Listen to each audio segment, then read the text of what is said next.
ये आपको हिलाले इम्तियाज मिला है। सियासतदानों को तो आम तौर पे फांसियां मिली हैं, जलावतनी मिली है, वो लान तान किया गया है। आपके मुकाबले में बड़े यंग लीडर थे पीटीआई के, आरिफ हबीब जट साहब, वो कैसे बाजी ले गए? अल्लाह ताला की तरफ से एक आजमाइश आनी थी, वो आ गई। उसमें और भी कुछ मामलात इन्वॉल्व हैं। दोनों इंग्लिश भी बहुत अच्छी आंदी है, पंजाबी भी, उर्दू भी। हुण मैं कंफ्यूज हो रही हूं कि गल किंदे च करिए।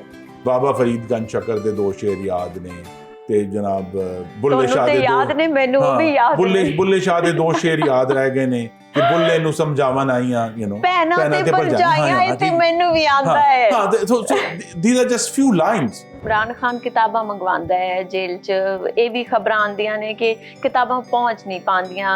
वो किहड़ियां किताबां पढ़ रहे ने जेल विच बैठ के? मैं वो डोनेशन वास्ते किताबां रखियां ने, पंज छे उन्हां नूं भी भेज देने आ। डोनेशन वास्ते ते जा ही रहीआं ने कॉलेजां च। नवाज शरीफ साहब जेल च सी ते सुनिया है वो खाने मंगवांदे सी, निहारी पाए, ये गल सच है?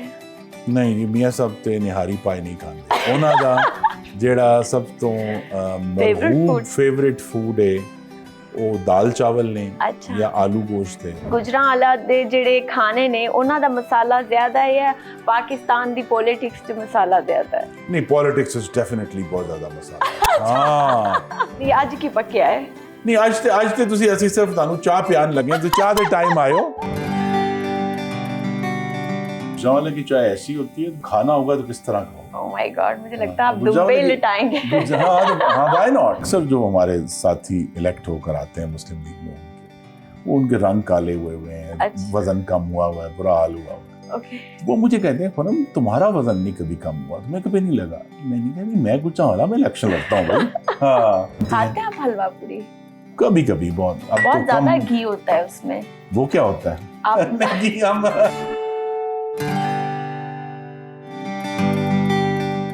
अस्सलाम वालेकुम, मैं हूं ज़ैनब यूसुफ और आज के जो समा सितारे हैं वो वज़ीर तवानाई, वज़ीर दिफा और वज़ीर तिजारत रह चुके हैं। जी हाँ, हम मौजूद हैं गुजरांवाला में खुर्रम दस्तगीर खान साहिब के घर पर। आइए हम उनसे मिलवाते हैं।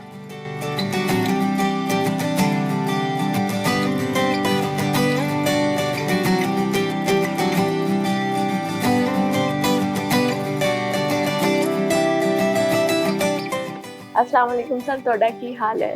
ਅਲਹਮਦੁਲਿਲਾ ਜੀ, ਬੜਾ ਵਧੀਆ। ਪਹਿਲੀ ਗੱਲ ਤਾਂ ਹੈ ਕਿ ਤੁਸੀਂ ਇੰਨਾ ਅੱਛਾ ਸਾਡਾ ਵੈਲਕਮ ਕੀਤਾ, ਉਹਦਾ ਬਹੁਤ ਸ਼ੁਕਰੀਆ। ਦੂਜੀ ਗੱਲ ਹੈ ਕਿ ਤੁਹਾਨੂੰ ਇੰਗਲਿਸ਼ ਵੀ ਬਹੁਤ ਅੱਛੀ ਆਉਂਦੀ ਹੈ, ਪੰਜਾਬੀ ਵੀ, ਉਰਦੂ ਵੀ। ਹੁਣ ਮੈਂ ਕਨਫਿਊਜ਼ ਹੋ ਰਹੀ ਹਾਂ ਕਿ ਗੱਲ ਕਿਹਦੇ 'ਚ ਕਰੀਏ।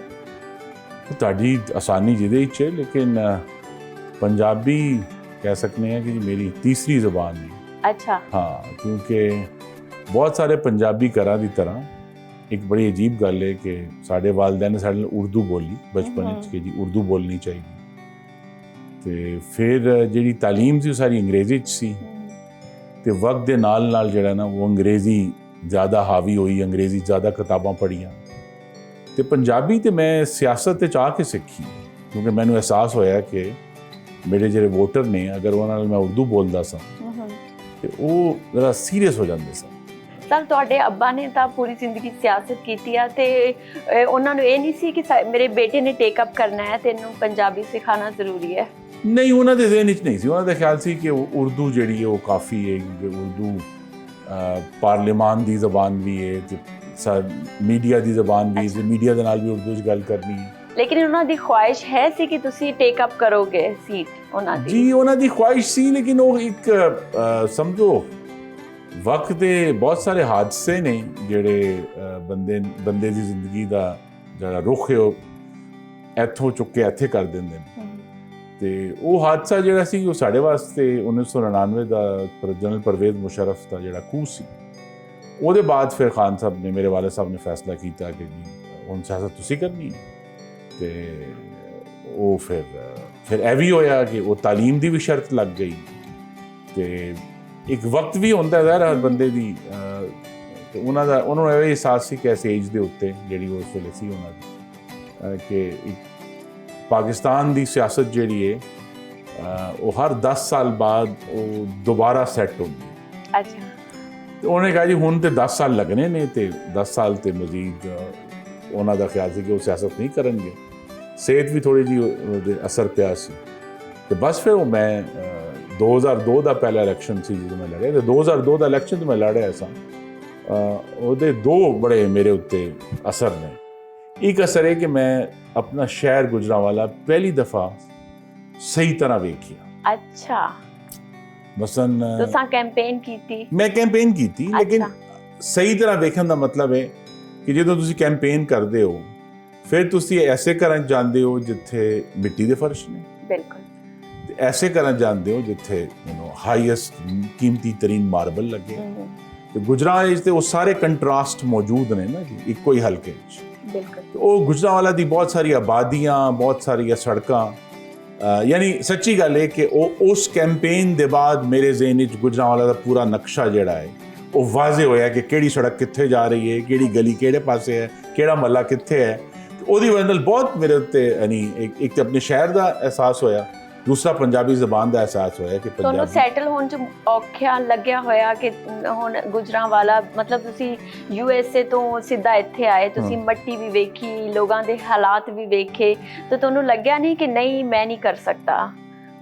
ਨਹੀਂ, ਮੈਨੂੰ ਕਦੇ ਨਹੀਂ, ਅੱਲਾ ਦਾ ਕਰਮ ਹੈ, ਕਦੇ ਨਹੀਂ ਲੱਗਿਆ। ਆਈ ਥਿੰਕ ਉਹਦੀ ਇਹ ਵੀ ਵਜ੍ਹਾ ਹੈ ਕਿ ਮੇਰੇ ਵਾਲਿਦ ਸਾਹਿਬ ਦਾ ਕਿਉਂਕਿ ਉਹਨਾਂ ਦੀ ਬੜੀ ਤਾਰੀਖ ਹੈ ਇਸ ਸ਼ਹਿਰ 'ਚ, ਤੇ ਉਹਨਾਂ ਦੀ ਵਜ੍ਹਾ ਨਾਲ ਇੱਕ ਬਹੁਤ ਮੇਰੇ ਉੱਤੇ ਅੱਲਾ ਦਾ ਖਾਸ ਕਰਮ ਹੈ ਕਿ ਇਸ ਸ਼ਹਿਰ ਦੇ ਹਰ ਮਹੱਲੇ ਦੇ ਅੰਦਰ ਐਸੇ ਲੋਕ ਮੌਜੂਦ ਨੇ ਜਿਹੜੇ ਮੇਰੇ ਵਾਲਿਦ ਦੇ ਨਾਲ ਮੁਹੱਬਤ ਕਰਦੇ ਨੇ, ਬੇਲੌਸ ਮੁਹੱਬਤ। ਤੇ ਉਹ ਮੇਰੇ ਅੱਜ ਵੀ ਮੈਂ ਕਿਤੇ ਜਾਵਾਂ ਤੇ ਕੋਈ ਨਾ ਕੋਈ ਜ਼ਰੂਰ ਆ ਕੇ ਮੇਰੇ ਸਿਰ ਦੇ ਉੱਤੇ ਹੱਥ ਰੱਖਦਾ ਹੈ ਤੇ ਫਿਰ ਮੇਰੇ ਵਾਲਿਦ ਦਾ ਨਾਂ ਕਹਿੰਦਾ, ਦਸਤਗੀਰ ਨੂੰ ਕਹਿਣਾ ਕਿ ਖਾਲਦ ਮਿਲਿਆ ਸੀ ਉਸ ਮਹੱਲੇ 'ਚ ਤੇ ਮੇਰਾ ਸਲਾਮ ਦੇਣਾ। ਇੱਕ ਬਹੁਤ ਵੱਡੀ ਇੱਕ ਲੈਗੇਸੀ ਵੀ ਹੈ, ਇੱਕ ਤਾਕਤ ਵੀ ਹੈ।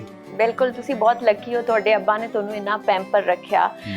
ਪਰ ਤੁਹਾਡੇ ਆਪਣੇ ਨਹੀਂ, ਵੈਸੇ ਮੈंने ਪੈਂਪਰ ਨਹੀਂ ਰੱਖਿਆ ਉਹਨਾਂ ਨੇ, ਪਰ ਹਾਂ ਉਹਨਾਂ ਦੀ ਲੈਗੇਸੀ ਬੜੀ ਹੈ।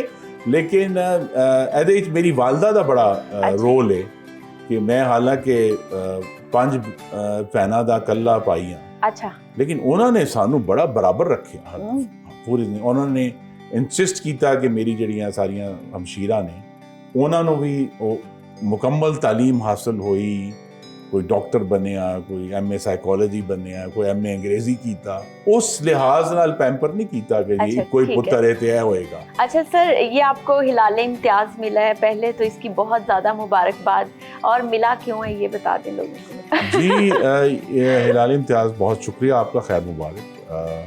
ये हिलाल इम्तियाज मुझे मिला है कि मैं उस वज़ीर आज़म के सफारती मिशन का हिस्सा था जो जून में गया था मुल्क से बाहर। हम न्यूयॉर्क गए, वाशिंगटन गए, ब्रसल्स गए, लंदन गए और स्ट्रासबर्ग गए, यूरोपियन यूनियन से बात करने के लिए, अक़वाम मुत्तहिदा से बात करने के लिए, अमरीकी हुकूमत से और बरतानवी हुकूमत से। तो मेरी जो सफारती खिदमात हैं मार्का हक़ के लिए, उनके लिए मुझे मिला है। लेकिन इसकी अहमियत इसलिए है कि ये गालिबन चंद ही सियासतदान हैं या मुंतखब नुमाइंदे हैं जिन्हें ये अवार्ड मिले हैं पाकिस्तान की तारीख। बिल्कुल ऐसा ही है। और बाकियों को तो बहुत मिले हैं, जो लोग जिन्होंने सर्विस की है, जो गवर्नमेंट सर्विस में हैं, जो आर्म्ड फोर्सेस में हैं, साइंसदान हैं। लेकिन सियासतदानों के मामले में अभी तक बहुत कंजूसी रही है ये अवार्ड्स में।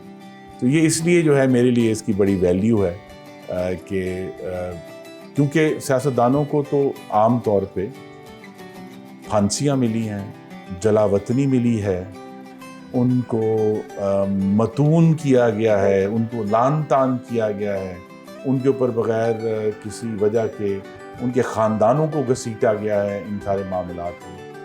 तो सियासतदानों के लिए तो मुश्किलात हैं। मतलब बहुत सारे ऐसे पर्चे मेरे ऊपर जो 2020 में हुए थे जब यहाँ जलसा हुआ PDM का पहला, तो सियासतदानों को तो पर्चे मिलते हैं। मेरे वाले साहब के ऊपर पर्चे हुए, उन्हें हम 85 साल की उम्र में 2-2 घंटे जो है जाके अदालत में उनको बिठाया हमने। तो ये एक हैरानी की बात है कि फांसियों और पर्चों और जलावतनियों के अलावा कोई अवार्ड भी मिल गया है।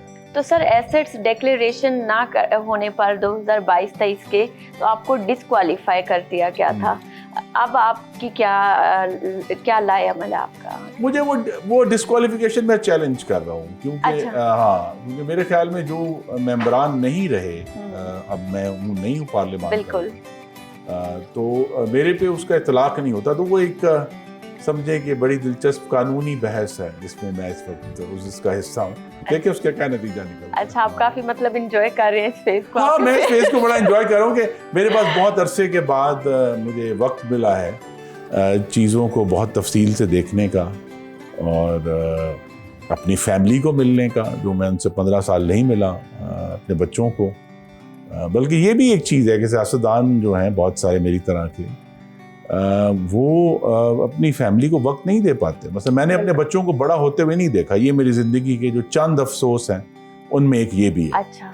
कि जी जब मेरे बच्चे बड़े हो रहे थे तो मैं सिर्फ वीकेंड पे यहाँ अवेलेबल था, मैं आम दिनों में यहाँ था ही नहीं। तो इस तरह की बहुत सारी चीज़ें हैं जो सियासत आपसे ये कीमत तलब करती है। और ये भी एक है इशू के पता नहीं, हमने मशहूर, आप जैसे लोग भी मीडिया वाले कहते हैं पता नहीं कौन सी अय्याशी कर रहे हैं। मैं तो अय्याशी का इंतजार ही कर रहा हूँ कि मुझे सियासत में कभी कोई अय्याशी का मौका मैं आपको मिले। मजे की बात बताती हूँ। जो मेरी ऑब्जर्वेशन है उसके मुताबिक ये है कि जिस भी चीज़ में आपने पैसा कमाना है ना, तो फिर ये कुर्बानियाँ तो देनी पड़ती हैं। हम मीडिया वाले लोग हैं, बहुत से लोगों के लिए ये है कि शायद इनकी लाइफ बड़ी अच्छी है। It's not an easy task कि हम लोग वो नहीं हैं जो हम इनरली हैं, लाइक इंटरनली हम कुछ और लोग हैं, लेकिन मेकअप करके बड़ी मुश्किल से सुबह से रात तक रिकॉर्डिंग।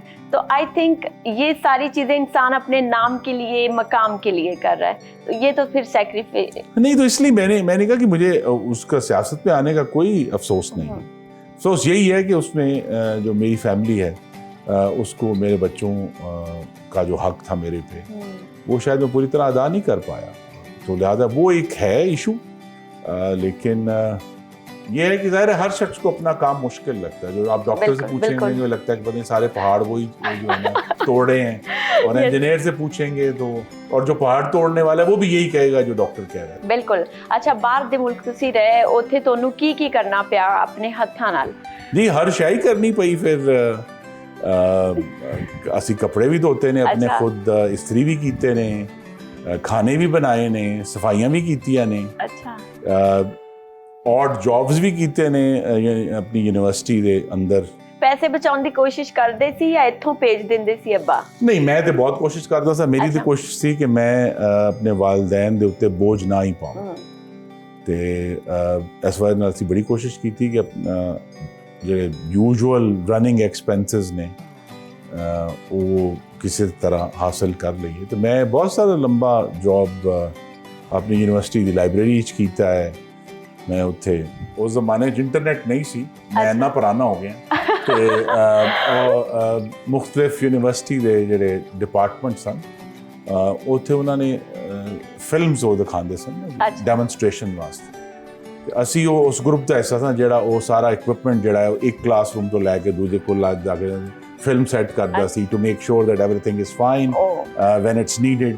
तो वो पूरा जोड़ा है ना जी, वो भी एक तजर्बा बड़ा ज़बरदस्त सी। मैं यही कह सकना कि मेरे पे अल्लाह ताला दा बहुत ही करम रहा है कि अल्लाह ने इत्थे भी अच्छे तालीमी इदारे दिते। एक तो बिल्कुल सामने है सेंट जोसेफ हाई स्कूल, मेरे कार दे सामने। तुसा बनाया है वो? नहीं, मैं नहीं बनाया जी, मैं उत्थे पढ़िया। अच्छा, उत्थे पढ़े जे तुसी? हाँ। अच्छा, ते जदों तुसी इत्थे आए तोनू लग्या कि इत्थे तालीम दा ओ मियार नहीं है जेड़ा बाहर दे मुल्क सी, तुसा कुछ कीता होए? क्योंकि साड़ी सोसाइटी च तालीम नौकरी दी एक सीढ़ी। बिल्कुल ठीक है जी। तालीम ओदी उस तालीम दी बुकत है जेड़ी पैसे गिनी जा सके।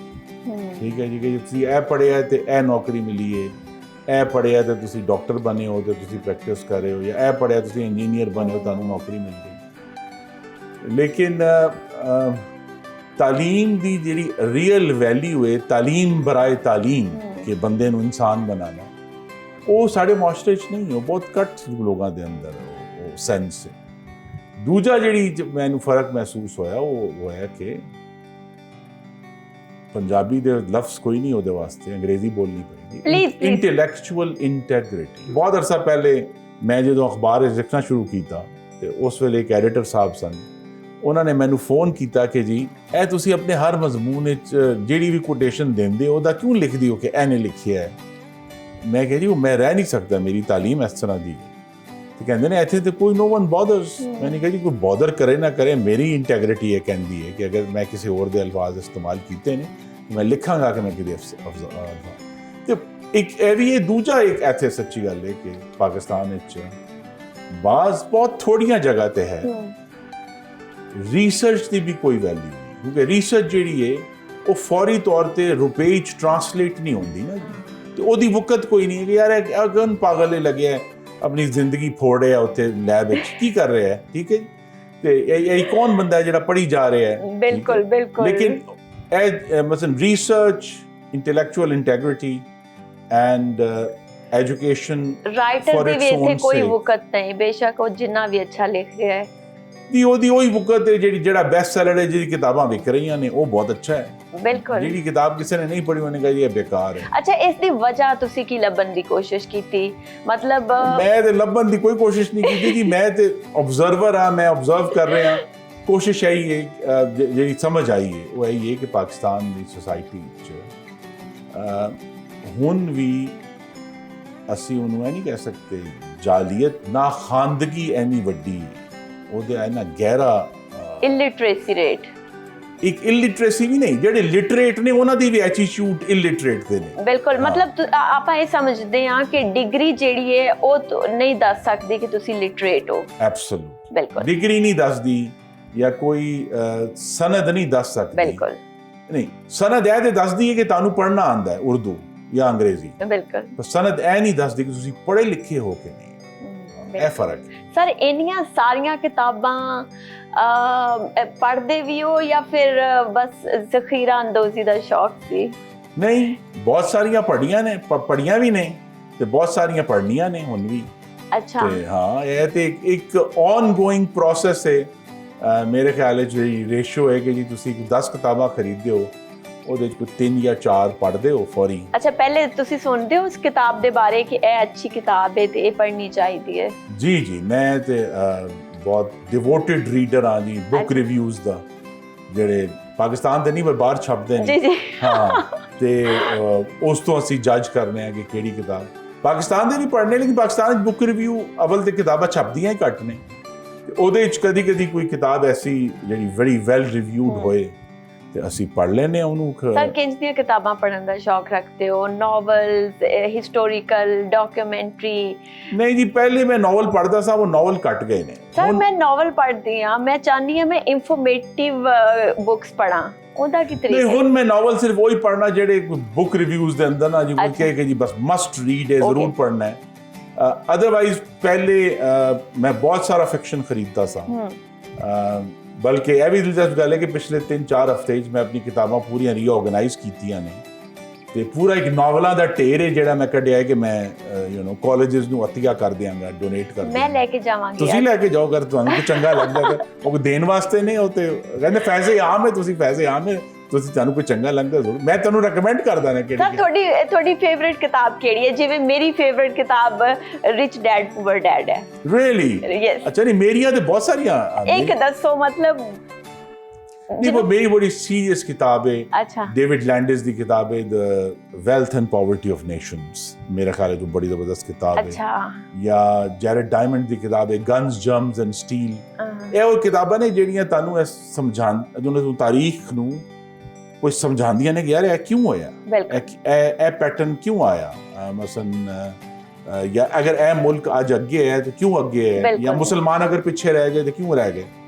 ਤੇ ਉਹ ਮਸਲਨ ਇੱਕ ਬੜਾ ਵਾਜ਼ੇ ਨਤੀਜਾ ਹੈ ਕਿ ਉਹ ਕੌਮਾਂ ਤੇ ਉਹ ਤਹਿਜ਼ੀਬਾਂ ਤਰੱਕੀ ਕਰਦੀਆਂ ਨੇ ਜਿਹੜਾ ਨਵਾਂ ਇਲਮ ਪੈਦਾ ਕਰਦਾ, ਜਿਹੜੇ ਰਿਸਰਚ ਕਰਦੇ ਤੇ ਜਿਹੜੇ ਨਵਾਂ ਇਲਮ ਪੈਦਾ ਨਹੀਂ ਕਰਦੇ, ਜਿਸ ਤਰ੍ਹਾਂ ਅਸੀਂ ਨਾ ਪੈਦਾ ਨਹੀਂ ਕਰਦੇ। ਬਿਲਕੁਲ ਨਹੀਂ। ਅਸੀਂ ਉਹਨਾਂ ਦੇ ਦਰਵਾਜ਼ੇ ਤੇ ਖਲੋਤੇ ਹਾਂ ਕਿ ਜੇ ਤੁਸੀਂ ਰਿਸਰਚ ਕਰੋ ਤੇ ਸਾਨੂੰ ਇਹ ਵੈਕਸੀਨ ਦੇ ਦਿਓ, ਤੁਸੀਂ ਰਿਸਰਚ ਕਰੋ ਤੇ ਸਾਨੂੰ ਇਕਨੋਮੀ ਸਮਝਾ ਦਿਓ। ਤੇ ਜਦੋਂ ਤੱਕ ਮੁਸਲਮਾਨ ਨਵਾਂ ਇਲਮ ਪੈਦਾ ਕਰ ਰਹੇ ਸਨ ਤੇ ਉਹ ਉੱਤੇ ਸਨ ਬਤੌਰ। ਲੇਕਿਨ ਸਰ, ਜਦੋਂ ਅਸੀਂ ਅੱਲਾ ਕਰੇ ਕਦੀ ਉਹ ਦਿਨ ਆਏ ਕਿ ਅਸੀਂ ਨਵਾਂ ਇਲਮ ਪੈਦਾ ਕਰੀਏ ਤੇ ਫਿਰ ਅਸੀਂ ਵੀ ਉੱਤੇ ਚਲਾ ਜਾਵਾਂਗੇ।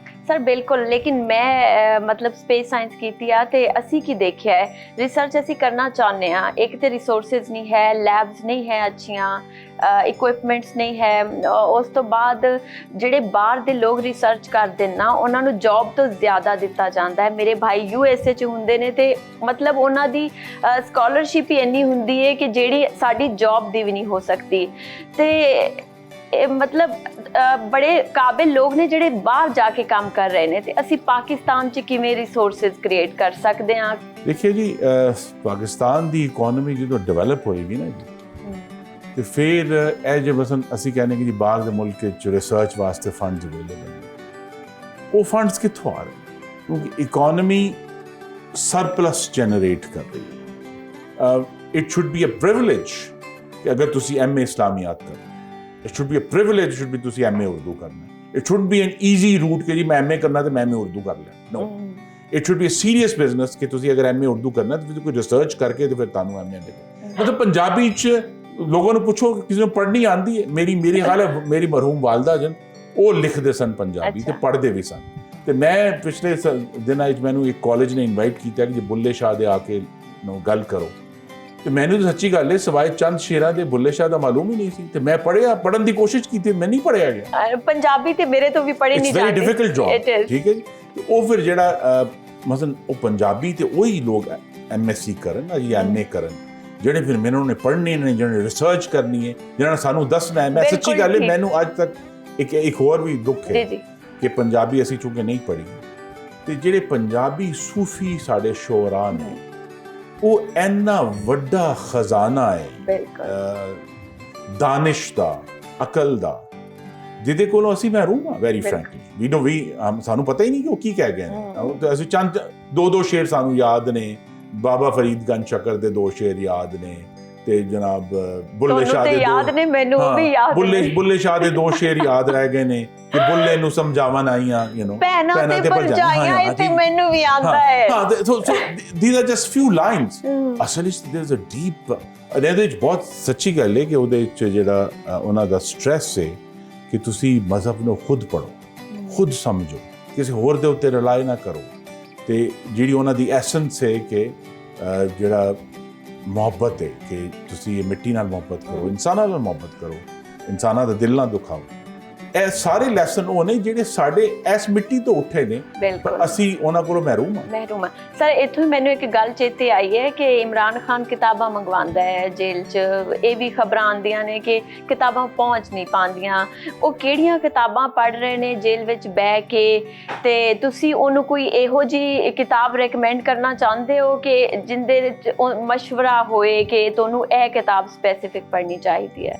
ਜੀ ਅਵਲ ਤੇ ਮੈਂ ਤੁਹਾਨੂੰ ਕਿਹਾ ਜੀ, ਮੈਂ ਉਹ ਡੋਨੇਸ਼ਨ ਵਾਸਤੇ ਕਿਤਾਬਾਂ ਰੱਖੀਆਂ ਨੇ 5-6, ਉਹਨਾਂ ਨੂੰ ਵੀ ਭੇਜ ਦਿੰਦੇ ਆ। ਡੋਨੇਸ਼ਨ ਵਾਸਤੇ ਤੇ ਜਾ ਹੀ ਰਹੀਆਂ ਨੇ ਕਾਲਜਾਂ 'ਚ, ਤੇ ਉਹਨਾਂ ਨੂੰ ਵੀ ਨੋਵਲ ਕੋ ਭੇਜ ਦਿੰਦੇ ਆ 5-6। ਅੱਛਾ ਠੀਕ ਹੈ ਸਰ, ਪਲੀਜ਼ ਇੱਕ ਗਿਫਟ ਭਿਜਵਾ ਦਿਓ ਨਾ। ਠੀਕ ਹੈ ਜੀ, ਤੇ ਉਹਨਾਂ ਨੂੰ ਭੇਜ ਦਿੰਦੇ ਆ। ਲੇਕਿਨ ਉਹਨਾਂ ਨੂੰ ਸੱਚੀ ਗੱਲ ਹੈ ਕਿ ਇਹੀ ਕਹਾਂਗਾ ਕਿ ਜਮਹੂਰੀਅਤ ਦੀ ਜਿਹੜੀ ਰੂਹ ਹੈ ਉਹਨੂੰ ਪੜ੍ਹਨ ਦੀ ਲੋੜ ਹੈ। ਠੀਕ ਹੈ ਜੀ। ਅਗਰਚੇ ਸਾਰੀਆਂ ਜਮਾਤਾਂ ਦੇ ਅੰਦਰ ਇੱਕ ਚੈਲੰਜ ਮੌਜੂਦ ਹੈ। ਬਿਲਕੁਲ ਸਾਰੀਆਂ ਜਮਾਤਾਂ ਸਮਝਦੇ ਕਿ ਜਮਹੂਰੀਅਤ ਹਕੂਮਤ ਤੱਕ ਪਹੁੰਚਣ ਦਾ ਜ਼ਰੀਆ ਹੈ। ਤੇ ਮੈਂ ਵੀ ਕਿਤਾਬ ਸਾਰਿਆਂ ਨੂੰ ਭਿਜਵਾ ਦੇਣੀ, ਇੱਕੋ ਹੀ ਕਿਤਾਬ ਸਾਰਿਆਂ ਨੂੰ। ਉਹ ਕਿਤਾਬ ਹੈ ਜੀ, ਲੇਕਿਨ ਪੜ੍ਹਨਗੇ ਉਹੀ ਨਾ ਜਿਨ੍ਹਾਂ ਨੂੰ ਜਿਹੜੇ ਸਮਝਣਾ ਚਾਹੁੰਦੇ ਨੇ, ਤੇ ਪ੍ਰੋਬਬਲੀ ਫਿਰ ਤੇ ਖਾਨ ਸਾਹਿਬ ਹੀ ਨਹੀਂ ਪੜ੍ਹਨਗੇ। ਅੱਛਾ ਦੱਸੋ ਪਲੀਜ਼, ਤੁਸੀਂ ਮਫਹੂਮ ਦੱਸਣ ਲੱਗੇ। ਆਈ ਥਿੰਕ ਦੇ ਸ਼ੁੱਡ, ਉਹਨਾਂ ਨੂੰ ਪੜ੍ਹਨਾ ਚਾਹੀਦਾ ਹੈ ਜੀ।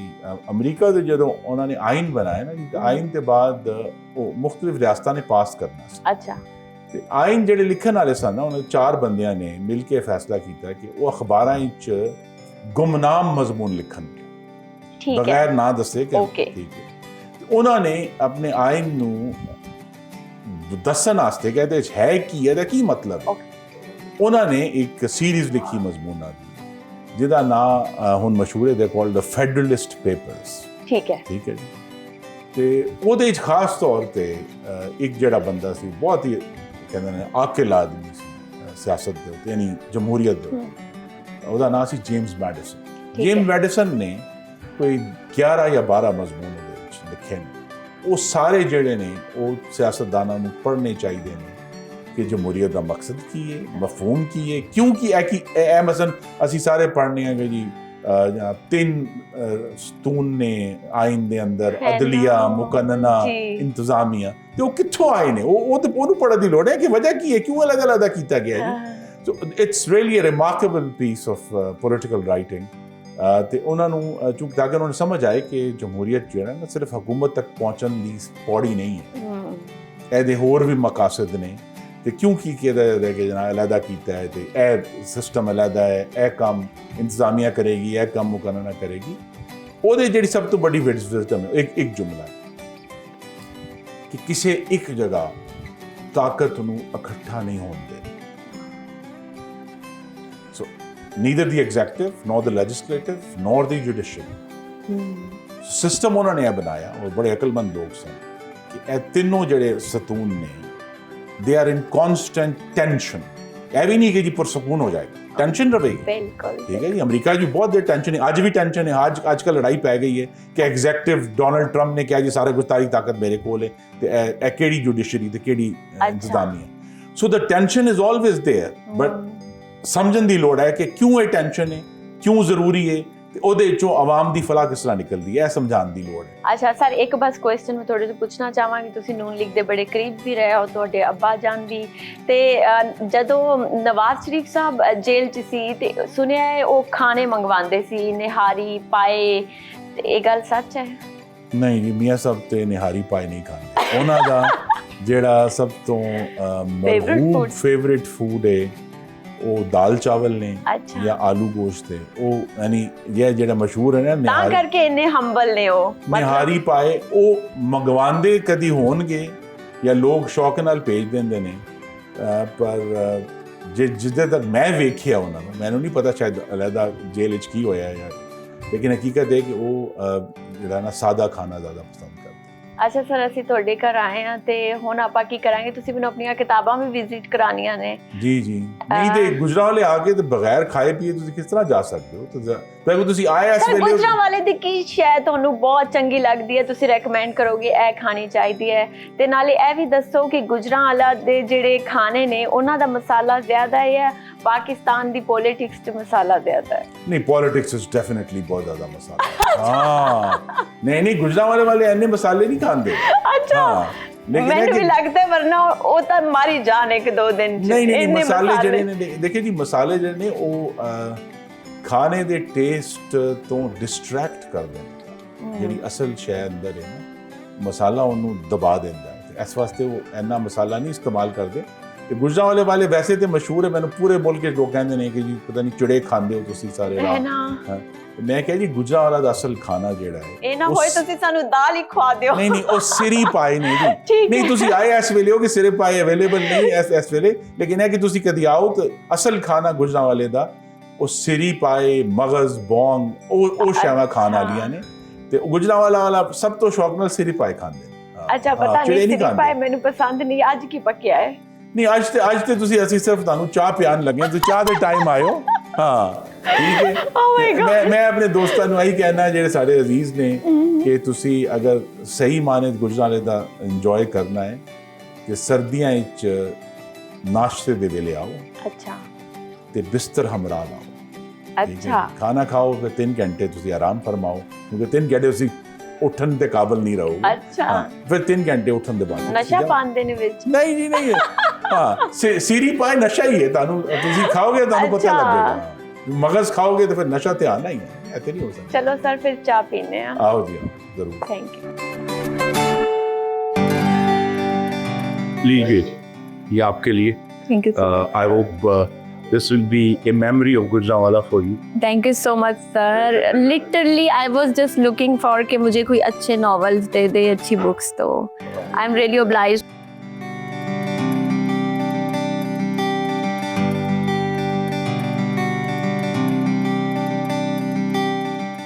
ये तो बहुत ज़्यादा खाना है, इतना तो मैंने ज़िंदगी में नहीं खाया। I am a 1 dish person. तो आपकी चाय ऐसी होती है?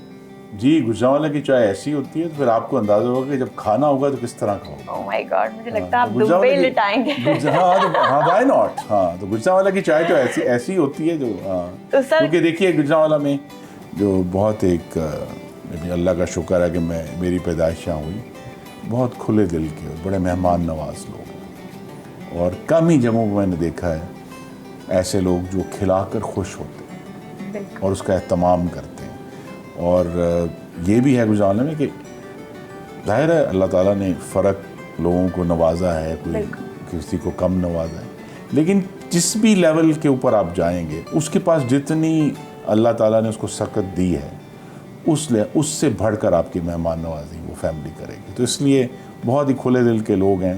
بلکہ اس کا ایک لطیفہ ہے کہ جب بھی الیکشن کے بعد پہلی میٹنگز ہوتی ہیں تو اکثر جو ہمارے ساتھی الیکٹ ہو کر آتے ہیں مسلم لیگ نون کے, وہ ان کے رنگ کالے ہوئے ہیں, وزن کم ہوا ہے, برا حال ہوا ہے. تو وہ مجھے کہتے ہیں خنم تمہارا وزن نہیں کبھی کم ہوا, تمہیں کبھی نہیں لگا؟ میں نے کہا میں گجرانوالا میں الیکشن لڑتا ہوں بھائی. ہاں, جہاں آپ کو ہر قدم پہ الحمدللہ ہمارے دوست ساتھی سپورٹرز وہ کھلاتے پلاتے ہیں.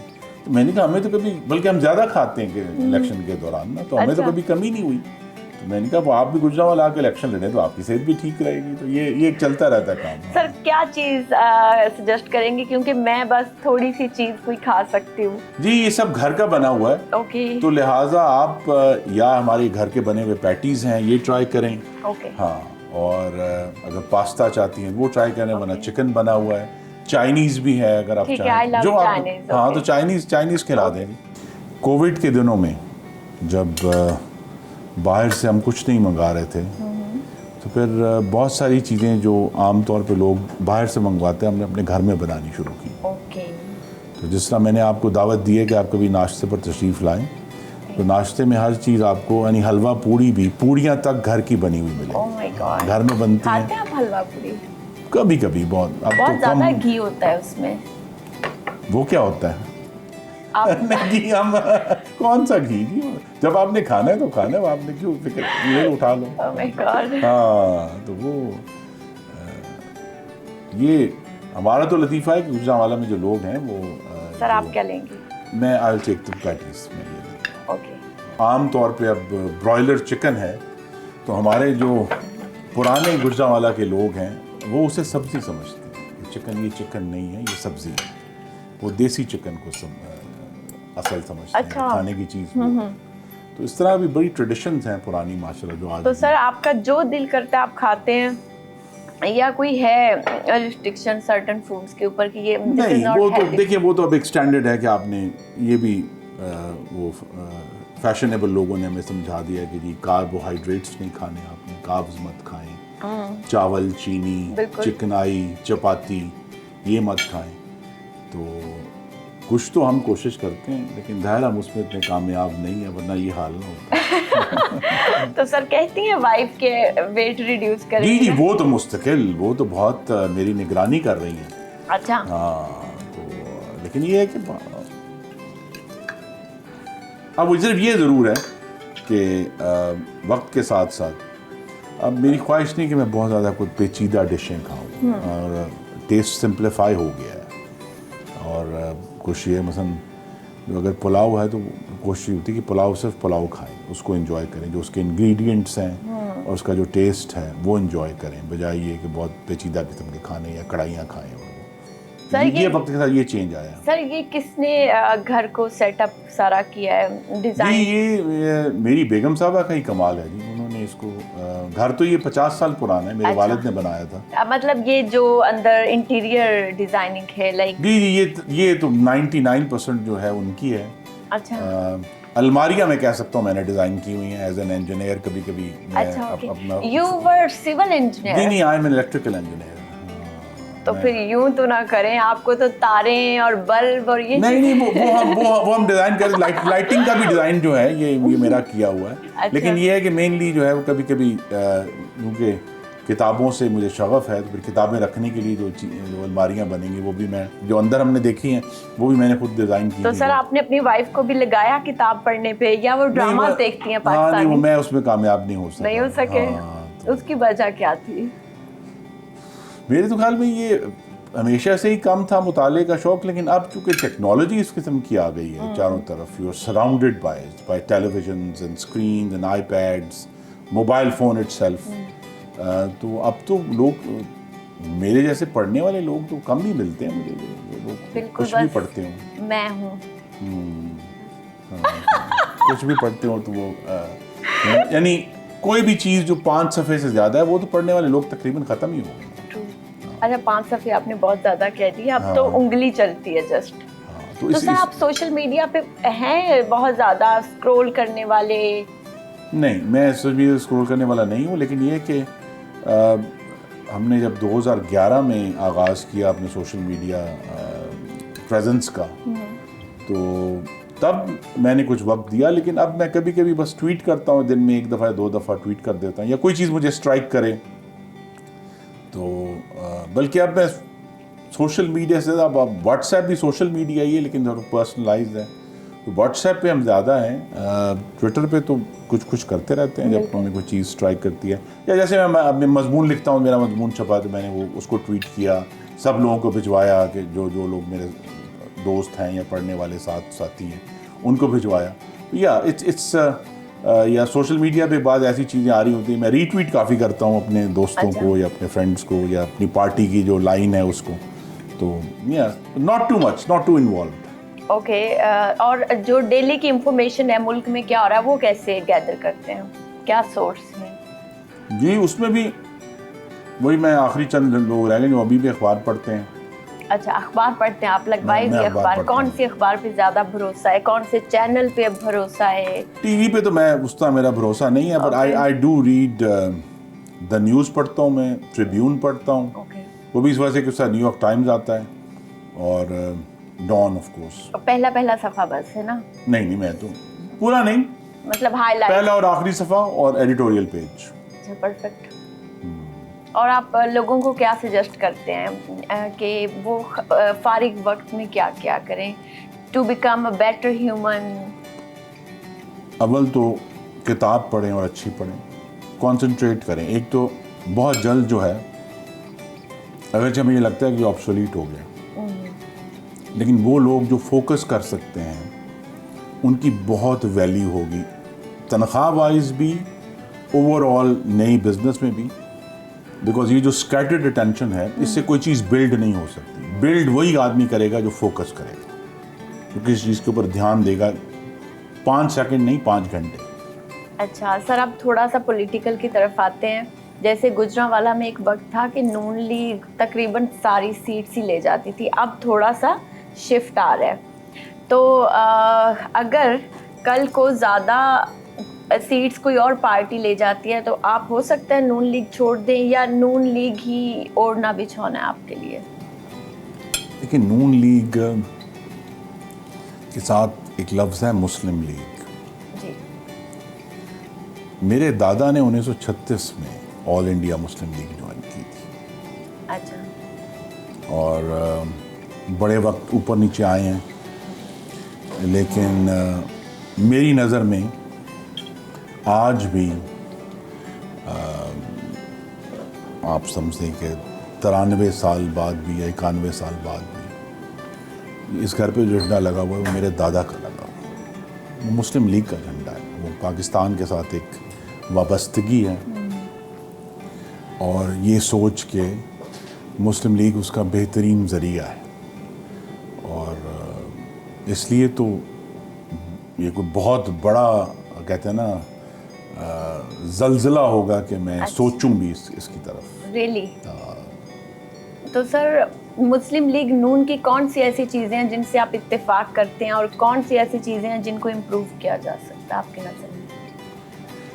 जी, मैं जो सबसे ज़्यादा मुस्लिम लीग नून, या नून का जो नाम है मोहम्मद नवाज शरीफ का, मैंने तो अपनी ज़िंदगी में पाकिस्तान में अगर कोई तामीर होते हुए देखा है, उसको नवाज शरीफ के दौर में तामीर होते हुए देखा है। अच्छा।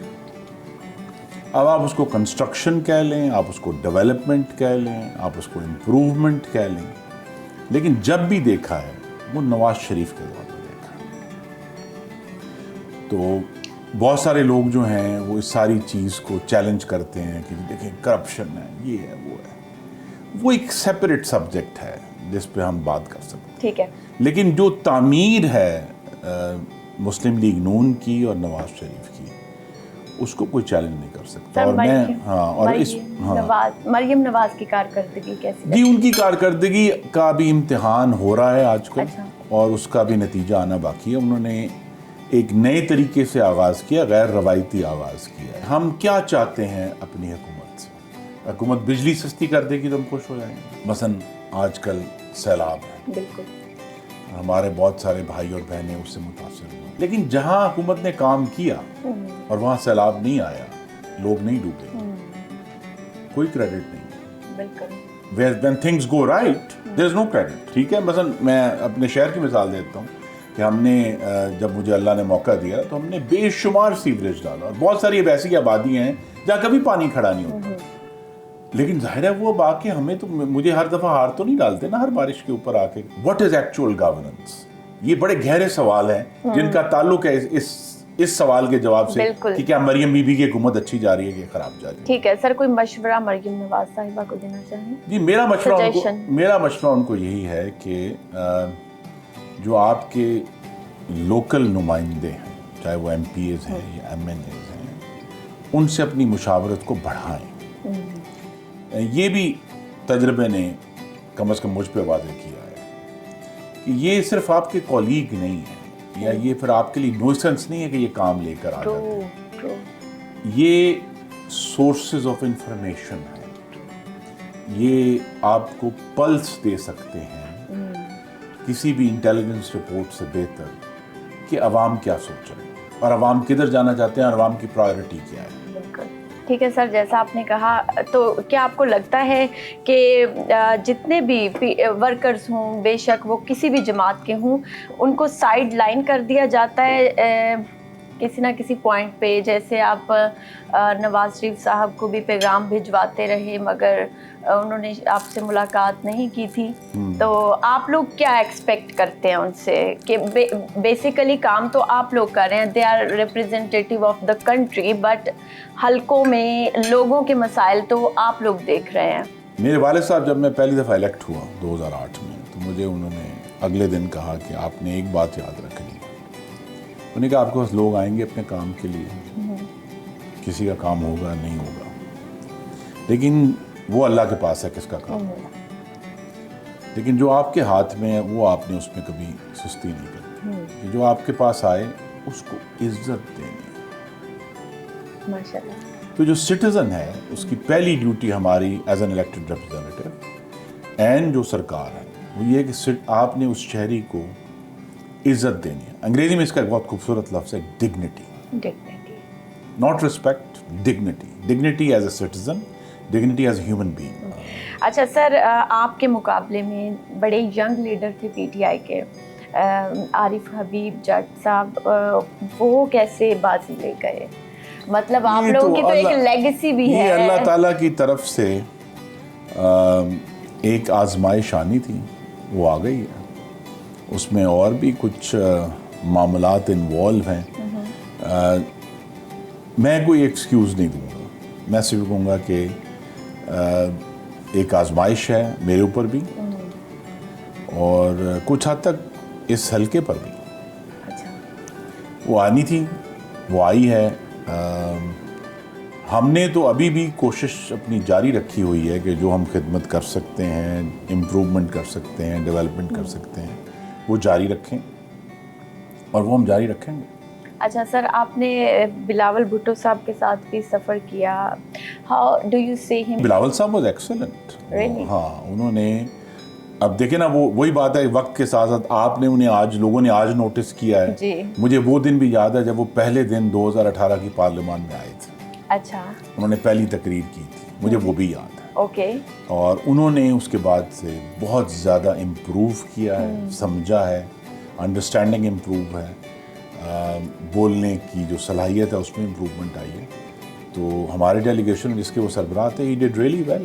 کمپیریزن کیا جائے تو اسحاق ڈار صاحب بہتر فارنر منسٹر ہیں یا بلاول بھٹو؟ ڈار صاحب کو چونکہ بڑے مشکل وقت میں یہ مارکہ حق آ گیا, اور حقیقت یہ ہے کہ ہمارا یہ خیال تھا کہ وہ فائنانس کے آدمی ہیں اور چارٹرڈ اکاؤنٹنٹ ہیں, ان کی وہ ایکسپرٹیز ہے, لیکن انہوں نے غیر معمولی طور پہ بہتر پرفارمنس کی. As minister for foreign affairs, اور جس مستعدی سے اور متحرک ہو کر انہوں نے پاکستان کا جو کیس ہے وہ پیش کیا ہے. سو یا ان بلاول صاحب کی اپنی اسٹرینگتھ ہیں، ڈار صاحب کی اپنی اسٹرینگتھ ہیں. ڈار صاحب آئی تھنک جو ایکچوئل ڈپلومیسی ہے اس میں انہوں نے بہت اچھا کردار آج بھی وہ ادا کر رہے ہیں. اور تو یہ ہے کہ بلاول صاحب نے بھی اپنا وقت جو ہے وہ اس وقت اس طرح کے چیلنج نہیں آیا تھا تو انہوں نے پرفارم کیا. یا یہ جو بھی ہمارا ڈپلومیٹک مشن تھا اس میں جو کمیونیکیشن والا پارٹ تھا انہوں نے بہت اچھا ادا کیا. لیکن ڈار صاحب نے جو ایکچوئل ڈپلومیسی ہے اس میں بھی بہت اچھا پرفارم کیا. ٹھیک ہے سر، پی ٹی آئی کے معاملات آپ کو سلجھتے نظر آ رہے ہیں یا نہیں؟ جی نہیں، وہ نہیں سمجھتے. انہیں ایک دو بنیادی باتیں نہیں سمجھ آ رہی. اچھا، وہ کون سی ہیں؟ ایک انہیں یہ سمجھ نہیں آ رہا کہ 9 مئی کو عام سیاسی احتجاج سمجھ کر قالین کے نیچے نہیں ڈالا جا سکتا. ٹھیک ہے جی، احتجاج ہوئے نا جی. مثلا اب دیکھیے ہم نے، اور شاید غلطی بھی تھی ہماری حکومت کی، میں خود بھی حکومت میں تھا، 2014 کا جو دھرنا تھا اس کے اندر بہت قانون توڑے گئے. لیکن ہم نے کہا جی سیاسی احتجاج ہے، سیاسی رواداری ہونی چاہیے، تو لہٰذا وہ 150 جو اسلام آباد پولیس کی ہڈیاں توڑی گئیں، ہم نے کہا ٹھیک ہے سیاسی احتجاج ہے. ٹھیک ہے، پارلیمنٹ کا جنگلہ توڑا گیا، سیاسی احتجاج ہے. پاکستان ٹیلی ویژن ہیڈ کوارٹر پہ ڈنڈے لے کر قبضہ ہوا، ہم نے کہا سیاسی احتجاج ہے. کسی کو اس کی سزا نہیں ملی. لیکن 9 مئی میں جب آپ نے بلڈنگیں جلانا شروع کر دی، ریڈیو پاکستان پشاور جلا دی، جناح ہاؤس لاہور جلا دی، اب بہت سارے ہمارے دوست کہتے کیا ہو، جس طرح ہوتا ہے کیا ہو گیا، مجسمہ ہی تھا نا، سر توڑ دیا. لیکن جو سگنل ہے، ہم کہتے ہیں آنے والی نسلوں کے لیے سگنل یہ ہے کہ جب آپ سیاسی احتجاج کر رہے ہیں تو کوئی بھی چیز مقدس نہیں ہے، کسی چیز کو بھی توڑا جا سکتا ہے اگر آپ کا سیاسی اختلاف ہے. ایک چیز اگر ہم سمجھا پائیں، کاش کے سزاؤں کے بغیر سمجھا پائیں اپنی نئی نسل کو اور آنے والے لوگوں کو، اور وہ یہ ہے کہ احتجاج میں اپنا ملک نہیں توڑنا، اپنی مٹی کو نقصان نہیں پہنچانا. ٹھیک ہے، لہذا یہ اگر سبق اسٹیبلش ہو جائے، اللہ کرے بغیر سزاؤں کے ہو جائے، لیکن یوں لگتا ہے کہ سزائیں دینی پڑیں گی، کیونکہ 2014 کا سبق نہیں ہوا تو 2023 ہوا. اب 2014 کسی کو یاد بھی نہیں رہا کہ کتنے پولیس مینوں کی ہڈیاں توڑ کے، میں وزیر تھا، ہم ہسپتال میں ان کی عیادت کے لیے جایا کرتے تھے. وہ جو ہڈیاں توڑی ہیں وہ ویسی چلی گئیں. یا ابھی زمان پارک کے باہر انہوں نے جو کیلوں والے ڈنڈے لے کے پولیس والوں کو مارا ہے، وہ پولیس والوں کی جانیں بے معنی ہیں کہ ہم کہیں جائے تم مر گیا، پولیس والا کیا ہو گیا. سر بالکل ایسی بات ہے، اپنا ملک ایٹ لیسٹ اپنا گھر ہوتا ہے، اس کو نہیں جلانا چاہیے. تو انشاءاللہ ہو سکتا ہے سمجھ آ جائے لوگوں کو. کافی سزائیں بھی مجھے لگتا ہے لوگ بھگت چکے ہیں، مزید پروسیس جاری ہے. سر بہت شکریہ آپ کے وقت کا، اور اتنا اچھا کھانا تھا اور اتنی تلخ باتیں شروع ہو گئی. میں پھر درست کروں گا کہ یہ کھانا نہیں تھا، یہ چائے تھی. Thank you sir. کھانا جب آپ تشریف لائیں گی دوبارہ گجرانوالہ، تو گجرانوالہ کے شاہ نے شان کھانا آپ کو کھلائیں گے. Thank you sir. بس آپ نے ڈرنا نہیں ہے کہ نیکسٹ ٹائم ہم لوگ آئیں گے تو شاید کیمراز لے کے آئیں گے. نہیں اس پہ کیمراز بھی ہوں، لیکن حقیقت یہ ہے کہ اگر ایسی گفتگو سے کسی کو کوئی بات سمجھ آ جائے جو اس ملک کو بہتر کرنے کے لیے کارگر ہو، کیونکہ بالآخر جو آپ نے کہا کہ اپنا گھر ہے، ہمارے گھر صرف ہمارے گھر نہیں ہے، اس گھر کے باہر جو زمین ہے وہ بھی ہمارا گھر ہے. اور اگر ہم اس کی تھوڑی سی، مکمل نہیں، بالکل تھوڑی سی ذمہ داری اس کی بھی اگر لے لیں اپنے کندھے سے، ہم اپنے گھر کو صاف کرنے کے لیتے ہیں، اپنے گھر کی آرائش کرنے کے لیتے ہیں، تو میرا یہ یقین ہے کہ پاکستان نہ صرف قائم رہے گا بلکہ ایک دن غالب ہوگا انشاءاللہ. سر تو ناظرین، آپ نے بڑی مزے کی ڈسکشن ہم نے کی، سنی، دیکھی، کھانے بھی دیکھے، آپ لوگوں کے منہ میں بھی پانی آ رہا ہوگا. ایک نئے گیسٹ کے ساتھ، ایک نئے سما ستارے کے ساتھ ملیں گے ایک نئی ایپیسوڈ میں. اپنا بہت سارا خیال رکھیں، پیاروں کا خیال رکھیں اور پاکستان کا خیال رکھیں. اللہ حافظ.